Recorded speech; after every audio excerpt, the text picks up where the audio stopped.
மாநில அளவிலான அரசியலில் இந்தியா கூட்டணிக்குள் இருக்கும் வேறுபாடுகளை ஒதுக்கி வைத்துவிட்டு தேசிய அளவிலான நிலைப்பாட்டை எடுக்க வேண்டும் என்று மம்தா பானர்ஜிக்கு காங்கிரஸ் பதிலளித்துள்ளது.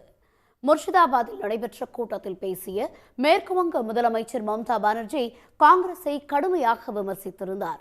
மக்களவைத் தேர்தலில் காங்கிரஸ் கட்சியால் 40 தொகுதிகளில் கூட வெற்றி பெற முடியாது என்று அவர் பேசினார்.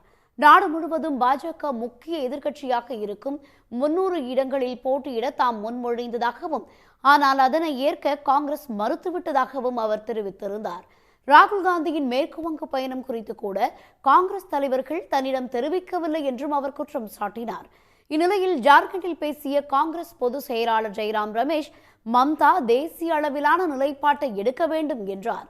இந்தியா கூட்டணியில் உள்ள கட்சிகளுக்கு பாஜகவை வீழ்த்துவது ஒன்றே குறிக்கோளாக இருக்க வேண்டும் என்றும் அவர் கூறினார். कि वो बार बार कह रही हैं कि वो इंडिया गठबंधन का एक हिस्सा है। हम भी इंडिया गठबंधन में हैं। हमारा कर्तव्य बनता है, हमारा धर्म बनता है कि हम इंडिया गठबंधन को और मजबूत करें और एक ही निशाना होना चाहिए। हम लोग बीजेपी के खिलाफ लड़ाई लड़ रहे हैं, आरएसएस की विचारधारा को हराने में लगे हुए हैं।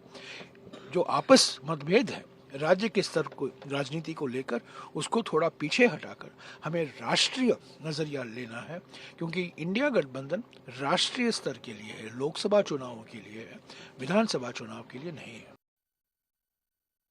முதலில் மராட்டியத்தில் சிவசேனா கட்சியை பிளவுபடுத்திய பாஜக பிறகு இந்தியா கூட்டணியிலிருந்து பீகார் முதலமைச்சர் நிதிஷ்குமார் பின்வாங்கும் சூழலை உருவாக்கியதாக குற்றம் சாட்டிய ஜெய்ராம் ரமேஷ் தற்போது ஹேமந்த் சோரன் மீது அமலாக்கத்துறையை ஏவி விட்டிருப்பதாக குற்றம் சாட்டினார். ராகுல் காந்தியின் நீதிக்கான ஒற்றுமை பயணம் மற்றும் இந்தியா கூட்டணியால் பாஜக அச்சமடைந்துள்ளதாகவும் ஜெய்ராம் ரமேஷ் கூறியுள்ளார். உடனுக்குடன் செய்திகளை தெரிந்து கொள்ள சன் நியூஸ் பெல் ஐகானை கிளிக் பண்ணுங்க.